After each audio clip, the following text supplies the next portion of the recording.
দুর্গাপুরে কলেজ ক্যাম্পাসের 1 কিলোমিটারের মধ্যেই দ্বিতীয় বর্ষের পড়ুয়াকে গণধর্ষণের অভিযোগ, গ্রেফতার 3, আটক 1। সহপাঠীর ভূমিকাও খতিয়ে দেখছে পুলিশ।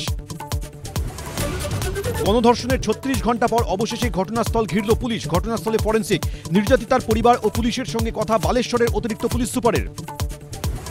নির্জন জঙ্গলের রাস্তায় স্ট্রিট ল্যাম্প থাকলেও সবগুলি গাছে ঢাকা, লাইট জ্বললেও অন্ধকার রাস্তা। গণধর্ষণ কাণ্ডের পর অবশেষে টনক নড়ল পুলিশের, ছেঁটে ফেলা হলো কিছু গাছ। Private medical colleges also is to take care for their students, and especially the girl child at night time. They should not be allowed to come out in the outside. They have to protect themselves also. গণধর্ষণ কাণ্ডের প্রতিবাদে দুর্গাপুরে রাস্তায় বসে পড়ে tyre জ্বালিয়ে প্রতিবাদ বিজেপির। দোষীদের শাস্তির দাবিতে বিক্ষোভ কংগ্রেসের। প্রতিবাদে অভয়া মঞ্চ। ফের যোগীরাজ্যে দলিত ছাত্রীকে গণধর্ষণের অভিযোগ, গ্রেফতার 2। পুলিশের এনকাউন্টারে আহত 1 অভিযুক্ত, পলাতক 3।